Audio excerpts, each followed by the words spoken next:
শিশুদের খাবার খাওয়ানোর সময় কার্টুন দেখানো যাবে কিনা? আমি টয়লেটে গেলে যতই চেষ্টা করি গায়ে পেশাবের ছিটা পড়ে, আমার কি ওই কাপড়ে নামাজ হবে নাকি বা শরীর নাপাক হবে? আমি কলেজে পড়ি, কলেজে যাওয়া আসার জন্য আমাকে গাড়ি ব্যবহার করতে হয়। গাড়িতে উঠলে দেখা গেছে যে অনেক সময় পুরুষ পাশে বসে, বিশেষ করে সিএনজি, অটো। গাড়ি ব্রেক বা আঁকামাকার কারণে ওই পুরুষের সাথে আমার টাচ লাগে, যেটা আমার অনিচ্ছা ঘটে, তাহলে কি আমার গুনাহ হবে? বাথরুমে কি ওযু করা যাবে? আমি প্রেম করে বিয়ে করেছি, 11 বছর হয়ে গেছে। এখন যতটুকু জানি প্রেমের বিয়ে সহি হয় না। এখন কি করণীয় এবং কিভাবে সহি করা যায়?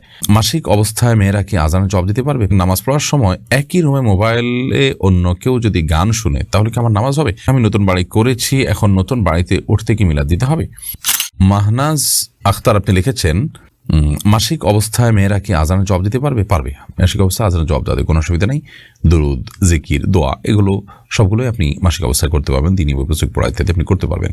সকাল সন্ধ্যা এআইডি থেকে আপনি লিখেছেন, নামাজ পড়ার সময় একই রুমে মোবাইলে অন্য কেউ যদি গান শুনে, তাহলে কি আমার নামাজ হবে?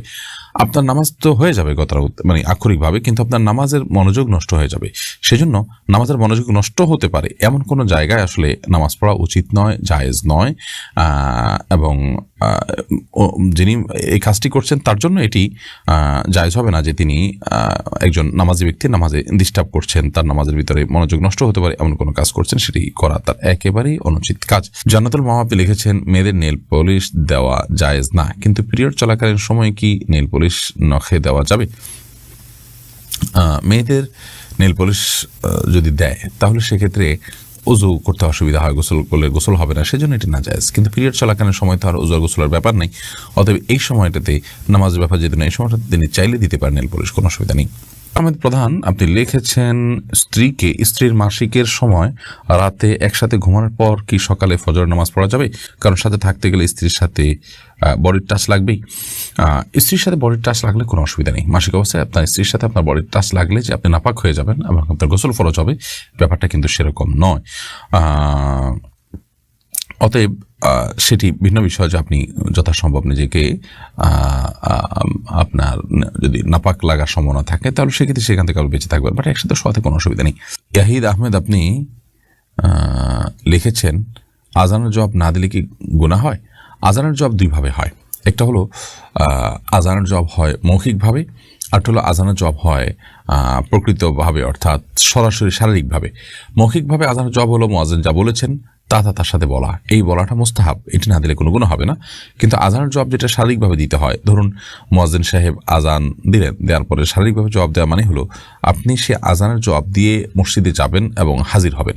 তো সেই কাজটা যদি আপনি না করেন, মসজিদে উপস্থিত না হন, তাহলে সেক্ষেত্রে আপনি গুনাহগার হলেন পুরুষ হয়ে থাকলে।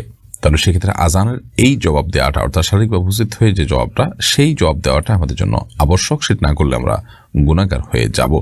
আদারওয়াইজ আপনার শুধু মৌখিকের জবাব যেটা, সেটা আপনি না দিলে কোনো গুনাহগার হবেন না। সোহেল পাটোয়ারি হিয়াটি থেকে আপনি লিখেছেন, আমি প্রেম করে বিয়ে করেছি, 11 বছর হয়ে গেছে।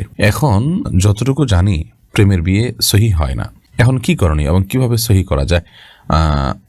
আপনার বিয়ে যদি যথাযথ নিয়ম হয়ে থাকে, দুজন সাক্ষীর উপস্থিতিতে এবং মহানা ধার্য হয়ে থাকে, মেয়েদের অভিভাবক ছিল, আপনার অভিভাবক ছিল, সব মিলিয়ে বিয়ে যদি হয়ে থাকে, আলহামদুলিল্লাহ বিয়ে হয়ে গেছে।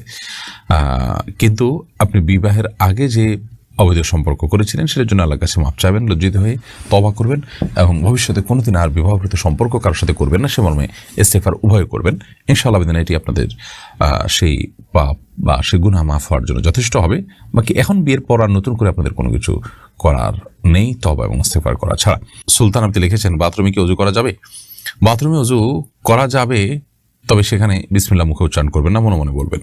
আর যদি বাথরুমের বাইরে, টয়লেটের বাইরে যদি আপনার ওযু করার ব্যবস্থা থাকে, সেটা সবচেয়ে উত্তম এবং ভালো। আজিজুর রহমান আপনি লিখেছেন, আমি নতুন বাড়ি করেছি, এখন নতুন বাড়িতে উঠতে কি মিলাদ দিতে হবে? আপনি নতুন বাড়ি তৈরি করেছেন, বিসমিল্লাহ বলে আল্লাহর নাম নিয়ে আপনি সেখানে বসবাস শুরু করবেন এবং এই বাড়িতে আল্লাহর ইবাদতবন্দি করবেন, কোরআন তেলাওয়াত করবেন, দোয়া দুরূদ পড়বেন এবং কোনো গুনাহের কাজ করবেন না, এটা আপনার দায়িত্ব, বা শেষ। এর বাইরে নতুন বাড়িতে উঠতে হলে মিলাদ দিতে হবে এরকম কোনো কথা কোরআন হাদিসে কোথাও বলা হয়নি। বিধায় নতুন বাড়িতে উঠলে সবাইকে দাওয়াত দিয়ে মিলাদের অনুষ্ঠান করা কোরআন হাদিস কর্তৃক নির্দেশনীয় কোনো কাজ নয়। তবে আপনি এমনিতে আত্মীয় স্বজন দাওয়াত দিয়ে খাওয়াচ্ছেন, আনন্দ করছেন, বা উদ্বোধন করছেন সবাইকে নিয়ে, সেটি একান্ত আপনার ব্যাপার। কিন্তু যখনই আপনি মিলাদ দিচ্ছেন সেটা ইসলামের ব্যাপার হয়ে যাচ্ছে। ইসলামের ব্যাপার যখন হয় তখন ইসলামে যদি নির্দেশনা না থাকে তাহলে সেক্ষেত্রে ইসলামের ব্যাপার বানিয়ে নেওয়া এটা হলো রীতিমতো বিদআত এবং গুনাহের কথা। জান্নাতুল ফেরদাউস আপনি লিখেছেন, আমি কলেজে পড়ি, কলেজে যাওয়া আসার জন্য আমাকে গাড়ি ব্যবহার করতে হয়। গাড়িতে উঠলে দেখা গেছে যে অনেক সময় পুরুষ পাশে বসে, বিশেষ করে সিএনজি, অটো। গাড়ি ব্রেক বা আঁকাবাঁকার কারণে ওই পুরুষের সাথে আমার টাচ লাগে, যেটা আমার অনিচ্ছা ঘটে, তাহলে কি আমার গুনাহ হবে? এখন করণীয় কি?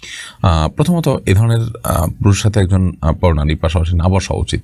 হাতে ব্যাগটা কোনো কিছু থাকলে সেটা মাঝখানে দিয়ে দেওয়া দরকার, তাতে আপনি বেঁচে থাকতে পারেন, এইটুকু অন্তত আপনার চেষ্টা থাকা উচিত।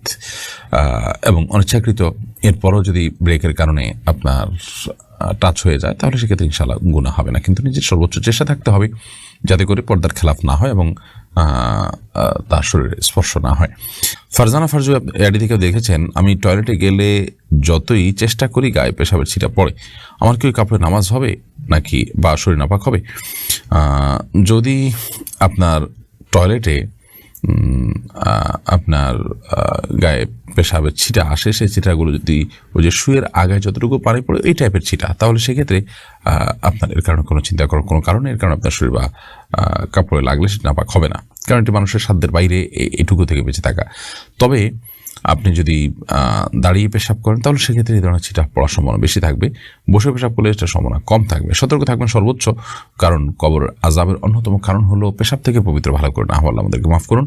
আর যদি আপনি শত চেষ্টা করার পরও পারেন না, লেগে যায় 2-1 ফোঁটা, তাতে কোনো অসুবিধা নেই ইনশাআল্লাহ বিদিনিল্লাহ।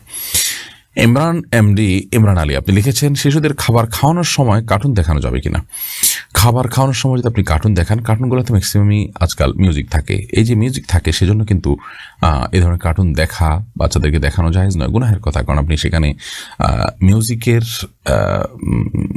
যে গুনাহ হারাম সেটিতে লিপ্ত হয়ে যাচ্ছেন, বিধায় সেটি জায়েজ নয় এবং এর কুপ্রভাব বাচ্চাদের উপরে পড়ে। মনস্তাত্ত্বিকভাবে বাচ্চারা দিন বিমুখ হয় এবং ফাসিকি মানসিকতা তাদের মধ্যে তৈরি হয়, ইত্যাদি নানা কারণে এরকমটি করা জায়েজ নয়।